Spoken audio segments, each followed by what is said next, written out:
लालगंज में भूमिहार वोट अगर बट गया तो मुन्ना शुक्ला की बेटी को एज मिल जाएगा। लेकिन ऐसे ही अगर कास्ट वाइज हम देखें, आज जितनी भी सीटों पर आप घूमे, आपने पटना के लगभग सीटों को कवर किया, वहां जो पारंपरिक वोट है वो इंटैक्ट नजर आया, या लगा कि नहीं महागठबंधन ने चलिए इनके सवर्ण वोट में सेंधमारी कर ली, या जो यादव और मुस्लिम फैक्टर है उसमें एनडीए ने कुछ सेंधमारी कर ली?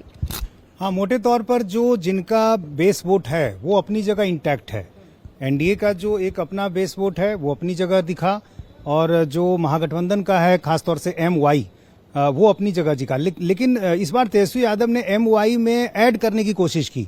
अब जैसे उन्होंने कुशवाहा को बहुत ज्यादा टिकट दिया, करीब 37 टिकट कुशवाहा को दिया गया है। तो आप समझिए कि एक कोशिश थी कि MY में हम ऐड करेंगे तभी जीत पाएंगे, क्योंकि ये सबको मालूम है कि सिर्फ MY से आप सत्ता में नहीं आ सकते हैं।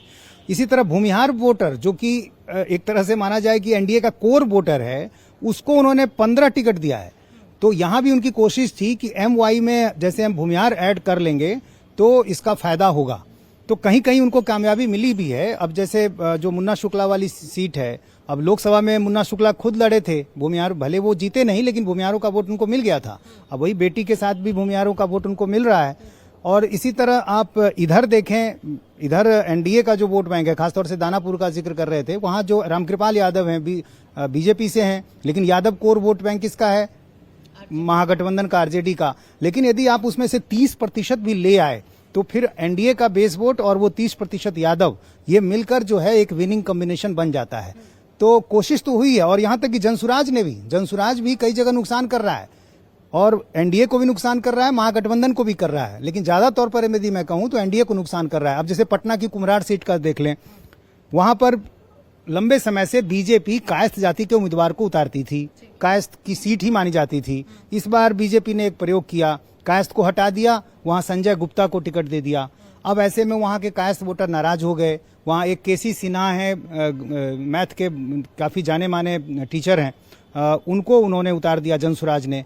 तो कायस्थ वोट में भी सेंधमारी हुई है, पूरी तरह से नहीं हुआ लेकिन सेंधमारी हुई है। तो ये सेंधमारी जो है वो नुकसान किसका है? बीजेपी का नुकसान है। इसी सेंधमारी से जिक्र गौरा बड़ाम का भी कर लेना चाहिए। उस सीट पर बड़ा दिलचस्प मुकाबला हो गया था, क्योंकि मुकेश सहनी के भाई ने आखिरी वक्त पर पर्चा वापस ले आया। वो चुनाव से हट गए, पर्चा वापस लेने का तो उनके पास वक्त नहीं था सरोज जी। अब ऐसे में जब हमारे सहयोगी वहां घूम रहे थे तो हम लोगों ने पाया कि जो मल्लाह समाज है वो बीजेपी के साथ जाता हुआ दिख रहा है। मल्लाह समाज के कुछ लोग हैं जो बीजेपी की बात करते हैं। तो कोई फायदा हुआ नहीं संतोष सैनी के हटने से या रहने से, या वीआईपी के महागठबंधन में आने से कितना फायदा दिखा? देखिए, इसमें खेल को समझिए। जब आरजेडी का कैंडिडेट को निलंबन हो गया पार्टी से, उसके बाद क्या जरूरत पड़ी थी मुकेश सहनी को वापस लेने का? जो वहां का जमीनी सच्चाई ये है कि जो मल्लाह वोटर होता है वो नहीं जाता है लालटेन के साथ। वो वोट जब भी जाएगा वो बीजेपी के साथ जाएगा। तो आप इसको इस तरह से एक परसेप्शन बना सकते हैं कि कहीं ना कहीं कोई ना कोई डील बीजेपी के साथ हुई मुकेश सहनी की, और मुकेश सहनी ने, जो कि कोई जरूरत नहीं थी उनको कैंडिडेट वापस लेने के, ऑलरेडी वो था। तेजस्वी ने फेसबुक लाइव करके कह दिया कि वही अधिकृत प्रत्याशी है। इसके बावजूद उन्होंने रोते गाते अपने उम्मीदवार को वापस ले लिया। इसका मतलब कहीं ना कहीं बीजेपी को उन्होंने मदद किया। और आज की ये जो खबर है यही है कि मल्लाह वोटरों ने, करीब 70-75 मल्लाह % वोटरों ने बीजेपी का, जो सुजीत सिंह वहां कैंडिडेट है बीजेपी की, उनका साथ दिया है। तो समझिए कि खेल क्या हुआ घोड़ाबरम। ये सिर्फ इसी सीट पर हुआ है मल्लाह वाला खेल, या लग रहा है बाकी पर भी प्रभाव पड़ेगा? नहीं, आपने घोड़ाबरम का पूछा तो मैंने घोड़ाबरम को आपको, मैं आपसे ये पूछ रही हूँ कि घोड़ाबराम में तो हमें साफ साफ दिख रहा है। तो ये मल्लाह सिर्फ घोड़ाबराम तक ही बीजेपी के साथ है, आगे भी लग रहा है बाकी सीटों पर भी थोड़ा इधर उधर जाएंगे? देखिए, अभी तो बहुत सारी खबरें इस पर आनी है। अभी ये पूरा क्लियर नहीं कहा जा सकता कि हर सीट पर इसी तरह का समीकरण होगा, कि बहुत जगह है कि कैंडिडेट बाय सीट भी वैरी करेगा कि कहां पर देना चाहिए, कहां पर नहीं देना चाहिए। क्योंकि बिहार का जो फर्स्ट फेज का अभी तक जो चुनाव हुआ है, इसको समझिए कि सीट बाय सीट कैंडिडेट और मतदाता देख रहा है कि हमको क्या करना है और किसका वोट लेना है। बहुत ही जागरूक थे। जो परसेंटेज की अभी बात कर रहे थे, सर लोग भी बात कर रहे थे, जो परसेंटेज बढ़ा हुआ आपको दिख रहा है। एक चीज स्टेब्लिश है, 10,000 का जो स्कीम है वो काम कर रहा है। महिला वोटर नीतीश कुमार के लिए वोट कर रही है, कोई दिक्कत नहीं है। और जब हम लास्ट में ये बोलते हैं कि एनडीए को एज है फर्स्ट पेज में, तो इसमें बाइफर्केट आपको करना चाहिए कि अगर एज है तो वो जेडीयू को एज है, बीजेपी को एज नहीं है। कमल मुरझा रहा है, तीर चल रहा है, लालटेन जल रहा है। भी इत्तेफाक रखते हैं क्या इस बात से कि कमल इस फर्स्ट फेज में मुरझाया है और तीर ज्यादा शार्प नजर आ रहा है? देखिए, कमल और ये तीर पर तो थोड़ा सा हम बाद में आएंगे। पहले मैं गौड़ा बरहम वाले का जिक्र कर दूं, जो अभी सरोज जी बोल रहे थे कि क्या डील हुई है भाजपा के साथ।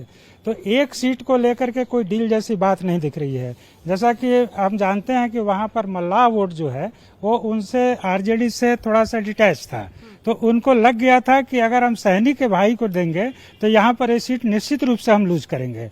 लेकिन अगर हम मान लीजिए कि अफजल जी जो वहां पर उम्मीदवार हैं, तो कम से कम उनके साथ यादव वोट तो इंटैक्ट रहेगा, यादव मुस्लिम वोट तो उनके साथ जाएगा।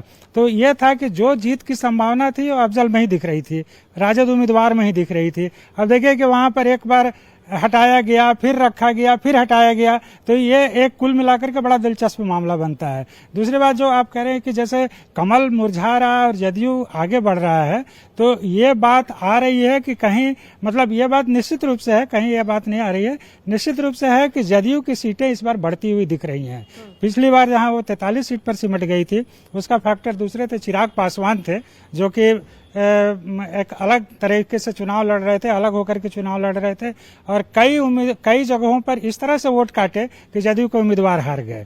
तो वो अभी एनडीए के ही फोल्ड में है, तो इस तरह से उस तरह का बंटवारा नहीं हो रहा है, होने वाला है। दूसरी बात की जो जनसुराज की जो उम्मीदवार हैं वो कुछ सीटों पर हैं, जैसा पटना में उन्होंने नाम लिया, कुम्हरार में किसी सिन्हा जो आए हैं, तो इस तरह के बहुत कम सीट ऐसी हैं जहां पर कि जनसुराज के उम्मीदवार प्रभावी दिख रहे हैं।